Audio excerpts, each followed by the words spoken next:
అందరికీ నమస్తే. రైతు భరోసా గురించి ఎంత చెప్పుకున్నా తక్కువనే. ఎందుకంటే గవర్నమెంట్ స్పందిస్తలేదు. ఎన్ని చెప్పినా ఇంటలేరు. కానీ నాకు ఒక కాల్ వచ్చింది. ఆ కాల్ విన్న తర్వాత ఇది ఒక ఊరు సమస్య కాదు, రాష్ట్ర వ్యాప్త సమస్య. ఇక సీఎము, డిప్యూటీ సీఎము పాపం వాళ్ళు ఓట్లేసి మావాడు సీఎం అవుతాడు, గెలిస్తే ఆయన ఓట్లు వేసిన వాళ్ళు, మావాడు డిప్యూటీ సీఎం అవుతాడు అవసరమైతే అని అనుకున్న వాళ్ళు, పొద్దుగా లేస్తే పంచలు తడుదుకొని రైతు బిడ్డలం మేమని చెప్పుకునే వాళ్ళు, ఆ పంచ కట్టుకున్నంత మాత్రాన రైతు బిడ్డలు కారు అని తెలుసుకోలేని వాళ్ళు, ఇట్లాంటి వాళ్ళంతా ఉత్తదే. వాళ్ళు ఎంతసేపటికి వాళ్ళ పదవుల కోసం, వాళ్ళ స్టేటస్ కోసమే తప్ప ఇది రైతుల కోసం కాదు అనేది చాలా క్లియర్గా అర్థమైంది నాకు. ఆ ఫోన్ సారాంశం వినే కన్నా ముందు నేను మీకు వినిపిస్తా ఫోన్. ఒక ఇంపార్టెంట్ లీడర్ కాన్స్టిట్యున్సీలో ఏం జరుగుతుంది రైతు భరోసా విషయంలో అనేది ఆయన చెప్పిండు. ఆ వినే కన్నా ముందు మీకు రిక్వెస్ట్ చేస్తున్నా, ఇది చూసేవాళ్ళు సిగ్నల్ టీవీ సబ్స్క్రైబ్ చేసుకోండి. సబ్స్క్రైబ్ చేసుకోవడం వల్ల మీకు ఒక్క రూపాయి కూడా ఖర్చు కాదు. కానీ సిగ్నల్ టీవీకి మీరు ఒక్క సబ్స్క్రైబ్ అయితే, మీరు ఒక్క బటన్ నొక్కితే అది 1000 ఏనుగుల బలం. ఆ బలాన్ని మీరు ఇవ్వాలని నేను కోరుకుంటున్నా. అందుకే ఈ వీడియో కంప్లీట్ చూసే కన్నా ముందు ఇప్పుడే సబ్స్క్రైబ్ బటన్ నొక్కండి, తర్వాత కంటిన్యూ వినండి. ఈ ఆడియో ఏంటంటే డిప్యూటీ సీఎం బట్టి విక్రమార్క మధిరా కాన్స్టిట్యున్సీకి సంబంధించిన ఆడియో. రైతు నాకు ఫోన్ చేసిండు, నేను మాట్లాడిన, రైతు అనుమతితో ఫోన్ రికార్డ్ చేసిన. రైతు అనుమతితో ఆయన వినిపించండి సార్, నా పేరు చెప్పండి, మా ఊరు చెప్పండి, మా దగ్గర జరిగింది మొత్తం వినిపించండి, కనీసం అట్లనైనా మా బట్టి విక్రమార్క గారు స్పందిస్తారేమో, ఆయన మేము అడుగుతామేమో అని చెప్పేసి అసలు మా దగ్గర రావడే బంద్ చేసిండు, మా ఊరికే వస్తలేడు, ఏ ఊరికి పోతలేడు, బంద్ చేసిండు, మొత్తం హైదరాబాద్లో ఉంటుండు బట్టి విక్రమార్క అని ఆ రైతు మాట్లాడిండు. వాళ్ళ ఊర్లో, ఆ పక్క ఊర్లో, ఈ పక్క ఊర్లో, ఏ ఊర్లో కూడా కనీసం అక్కడక్కడ కొంతమందికి వచ్చినాయి కదా, అటుకెళ్ళంట అసలు ఇయ్యనే లేదంట. అంటే ఫైనాన్స్ మినిస్టర్ అయినా మరి ఆడ నిరాటంకంగా గెలుస్తున్నాడు. ఆ జనం ఓట్లు ఇస్తేనే కదా గెలిచేది. నిరాటంకంగా ఎవరు వేరే వాళ్ళు గెలుస్తలేరు, దఫాలుగా గెలుస్తున్నాడు. మరి ఎందుకు ఇట్లయింది? ఒకసారి ఆడియో వినండి. ఆడియో విన్న తర్వాత మాట్లాడదాం. హలో చెప్పండి. హలో అన్నా, మాది రాయపట్నం అన్న, మధుర మండలం, ఖమ్మం జిల్లా మధుర నియోజకవర్గం, రాయపట్నం. చెప్పండి. ఏం చేయండి, మాకు రైతు బంధువు పట్టలేదు. రైతు బందా ఎన్ని ఎకరాలు? రెండు ఎకరాలు. కుంట తక్కువ 2 ఎకరాలు. 2 ఎకరాలకి రాలేదా? రాలా. కుంట తక్కువ 2 ఎకరాలు. అగ్రికల్చర్ ఆఫీస్కి పోయిండ్రు ఏమన్నా? ఏమీ లేదు, మొత్తం ఎవరికి వచ్చినాయి బాగా. కేసీఆర్ అన్నకు మంచిగానే వచ్చినాయి. కేసీఆర్ అన్నకు మంచిగానే వచ్చినాయి. మీ ఊర్లో చాలా మందికి రాలేదా? మా ఊరు ఎవరికి రాలే ఉన్నా. ఎవరు రాలేదా? అసలు ఎవరికి రాలా. 1 ఎకరం కూడా రాలా. ఏ ఊరు అది? మధుర మండలం, బట్టి నియోజకవర్గం, మధుర మండలం, రాయపట్నం. మధుర నియోజకవర్గమా? రాయపట్నం. అదేంది మరి, ఎందుకు రాలేదు? అసలు 1 ఎకరం మా చెల్లెలు ఇచ్చిన 1 ఎకరం పెట్టిన, ఆ అమ్మాయి కూడా 1 ఎకరం కూడా పడలా. అసలు పడలా. అయ్యో, ఉప ముఖ్యమంత్రి కాన్స్టిట్యున్సీ కూడా పడలేదా? అసలు కాన్స్టిట్యున్సీ దగ్గరే, పక్కనే, మధుర పక్కనే. మధుర కాన్స్టిట్యున్సీనా? మధురకి 3 కిలోమీటర్లుగా ఉంటుంది రాయపట్నం. అచ్చా, రాయపట్నం. అసలు మా చెల్లెలకు 1 ఎకరం పెట్టిన, ఆ అమ్మాయి కూడా రాలా. పడలా. అంత మునుపు కేజీఆర్ ఉన్నది టక్క పడేది. మరి ఎందుకు పడలేదు?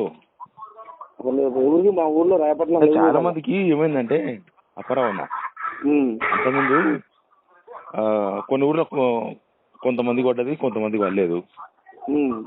కానీ మీ ఊర్లో ఎవరికి పడలేదు అంటున్నారు. అసలు ఏం చేసిండ్రో వీళ్ళు. 1 ఎకరం వల్ల మా చెల్లెలు పెట్టిన ఇప్పుడు పడి ఇప్పుడు పడలేదు. అసలు మట్టికి మెసేజ్ రాలా, బ్యాంకు పెట్టినా కూడా పడలేదని చెప్తున్నారు. అదే ఏం లెక్కనో ఏం పత్రమో వీళ్ళది అర్థమైతే అసలు ఇచ్చేదా ఎగ్గొట్టేదా? అసలు గవర్నమెంట్ మా కాళ్ళు బట్టి గారు ఎప్పుడు మా కాళ్ళు రావట్లేదు. దగ్గర అయినా మదర్ దగ్గర అయినా కూడా రాట్లా. కాంగ్రెస్ రాట్లా. రోడ్డు శంకుతాం చేసినా కూడా రాట్లా. ఓకే, అడగట్లేదా మరి లోకల్ కాంగ్రెస్ పెడను? ఏదంతా వీళ్ళు ఉన్న కాంగ్రెస్ వాళ్ళు అంతా మోసలు. ఆ బట్టి గారు చెబుతుంది అంటారు. అంతే, జనాలకు డబ్బులు వచ్చినాయి లేదా, జనాలకు పనుంది అవసరం లేదు. రాకపోతే వాళ్ళకి డబ్బులు రాకపోయినా పర్లేదు, ఆయన ఉంటే చాలు వాళ్ళకి. రెండు రోజులు అట్లా కాంగ్రెస్ వాళ్ళకి మొదటి నుంచి కూడా పదకొండు కాంగ్రెస్ చెప్తుంది, పాత కాంగ్రెస్. ఆ బట్టి గారు పనిచేసే పేపర్ మాకు దేవుడు అంటారు. వీళ్ళు ఊళ్ళో ఎవరు ముంగల రానిరు, ఎవరో పోయి అన్నా కూడా. అట్లయితే ఎట్లా మరి? ఈ మా ఊరు అట్లా అట్లా ఉంది. ఉమ్. మా కాన్స్టిట్యూన్సీ మొత్తం కూడా అంతే ఉంది. వేరే మీ పక్క ఊర్లోకి వచ్చిందా రైతు బంధు, రైతు భరోసా? అసలు మా పక్క ఈ మా ఏరియా వచ్చిన వాళ్ళు లేదు అసలు. ఈ పక్కన ఊళ్ళో కూడా వచ్చింది అనే వాళ్ళు లేరు. లేరు అసలు. మరి ఏం చేస్తున్నాడు బట్టి విక్రమార్క? అసలు మా వస్తేనే ఎడకి వచ్చి జనం అడుగుతారు, వచ్చి జనం అడుగుతా జనం రావట్లా ఎడకి. వస్తే జనం అడుగుతారని రావట్లేదా? ఇట్లయితే ఎట్లయితుంది అప్పారావు గారు? మరి మరి ఘోరంగా ఉంది అన్నారు. మాకు ఎవరికి రోజులు పడితే ఎంతో కూడా కూరలు తినకిచ్చేవాళ్ళం. అసలు మరీ అంత ఘోరంగా ఉంది ఈ కాన్స్టిట్యూన్సీ. దీని మీద మరీ ఎంత ఘోరంగా ఉంది అన్నారు. బాగుంది అన్న జనం అసలు అబ్బుని ఎడుతున్నారు రైతులు మొత్తం కూడా. ఏంది ఏంది ఏంది అసలు ఈ వ్యవహారం ఏందని. ఇప్పుడు ఒకసారి మీరు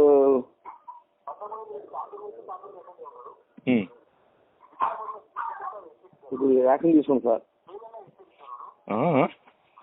ఇప్పుడు మీరు ఒకసారి ఎలా మా రాయపట్ల లేదు, నేను మీ వాయిస్ వినిపిస్తా సరేనా? అసలు ఏంది బట్టి విక్రమార్క కాన్స్టిట్యూన్సీలో ఏం జరుగుతుందో చూపిస్తా రైతు భరోసా విషయంలో. వాయిస్ వినిపిస్తా సరేనా? అసలు ఏంది బట్టి విక్రమార్క కాన్స్టిట్యూన్సీలో ఏం జరుగుతుందో చూపిస్తా రైతు భరోసా విషయంలో. వాయిస్ వినిపిస్తా సరేనా? ఏమర్థమైంది మనకు? బట్టి విక్రమార్క కాన్స్టిట్యున్సీలో పథకాలు అమలు చేస్తలేరని, రైతు భరోసా ఇస్తలేరని చెప్పి బట్టి విక్రమార్క మొహం చాటేసిందని అర్థమైంది నాకు. మొహం చాటేస్తున్నాడు. ఒక డిప్యూటీ సీఎం పరిస్థితి ఇట్లా ఉంటే సీఎం ఎట్లా మొహం చాటేస్తాడు? సీఎం ఎక్కడ పోయేది లేదు కదా. ఇప్పటికి ఆయన పోయిందే 5 సార్లు కొడంగల్కి. ఆయన ఓట్లేసిన జనం దగ్గరికి పోయింది 5 సార్లు. ఆయన తిరుపతికి అప్పచెప్పేసిండు వాళ్ళ తమ్ముడు వాళ్ళ అన్న. ఆయన జనాలను కలిసేది ఏం లేదు. ఎంబడే ఒక గ్యాంగ్ ఉంటుంది, ఆ గ్యాంగే నడిపిస్తుంది. ఆడ జరుగుతున్నాయి. ఇంకా డిప్యూటీ సీఎం కాన్స్టిట్యున్సీలో ఇట్లాంటి సిచ్యువేషన్ ఉంటే ఆయననే ముఖం చాటేసుకొని పంచేకేసుకొని తిరుగుతూ ఉంటే అటు ఇటు, ఇక మిగతా వాళ్ళ పరిస్థితి ఏంది? ఇక్కడ కూర్చొని గొప్ప గొప్ప మాటలు మాట్లాడతారు. హైదరాబాద్లో కూర్చొని పెద్ద పెద్ద మాటలు మాట్లాడతారు. ఆ లోకల్లో మీకు ఓటేసిన జనానికి మీరు ఏం చేస్తున్నారు? అలా ముందలు పోనీకి కూడా ముఖం జారకపోతే మీరు ఇంకా ఆ పదవిలో ఎందుకు? మీ గవర్నమెంట్ ఎందుకు? ఇదంతా ఎందుకు? అంత భయం ఎందుకు? పోయి చెప్పండి, ఏం చెప్తారో చెప్పండి. కొత్తగా మీడియా ముందు ప్రగల్భాలు పలకడం, అవసరమైతే మీడియాని బెదిరియడం, ఎవరైనా జర్నలిస్టులో క్వశ్చన్ వేస్తే, అంతే తప్ప కాన్స్టిట్యున్సీలో ఓట్లు వేసిన జనం ఇప్పుడు పని లేదా వాళ్ళతో? మళ్ళీ ఎలక్షన్ వచ్చినప్పుడే పనా మీకు? అప్పుడే పోతారా? లేదు అప్పుడే చూసుకుంటారా? రైతు భరోసా రాని ప్రజలకు డిప్యూటీ సీఎం ఫైనాన్స్ మినిస్టర్ బట్టి విక్రమార్క గారు ఆయన కాన్స్టిట్యున్సీ ప్రజలకన్నా సమాధానం చెప్పుకోవాలి కదా. హైదరాబాద్లో రైతులు ఉన్నారా? ఇక్కడ ఉన్నారా రైతులు? బేగంపేటలో ఏమైనా పంటలు వేస్తారు ఎవరన్నా? ఈయన తిరుగుతూ ఉంటాడు పొద్దుగాలేస్తే. బేగంపేట తిరుగుతాడా? బేగంపేటలో అక్కడ ఇక్కడ ప్రజాభవన్ నుంచి సీఎం ఇంటికి ప్రజాభవన్కి ఆడికి ఈడికి పెద్ద రూట్ పడ్డది తిరిగి ఆయన. మరి కాన్స్టిట్యున్సీలో ఎవడు చెప్పాలి సమాధానం? మధురా కాన్స్టిట్యున్సీ లేకపోతే నాతో అయితే లేదని చెప్పి వదిలేసేయండి, దరిద్రం పోతుంది. ఇంకోరెవరైనా గెలుస్తారేమో చూసుకుందాం. ఆ రైతు ఫోన్లో మాట్లాడిన విధానాన్ని బట్టి చూస్తే మధురా కాన్స్టిట్యున్సీలో జరుగుతున్న వాస్తవం ఏందనేది రైతు బయట పెట్టిండు. దీన్ని ప్రభుత్వం దృష్టి తీసుకుపోవాలనే ఉద్దేశంతో ఆయన నాతో మాట్లాడిండు. నేను కూడా ప్రభుత్వం దృష్టి తీసుకుపోదామని వార్త చేస్తున్నా. బట్టి విక్రమార్క గారు పట్టించుకుంటారా? అట్లే తిరుగుతారా? చూద్దాం. Please subscribe signal TV.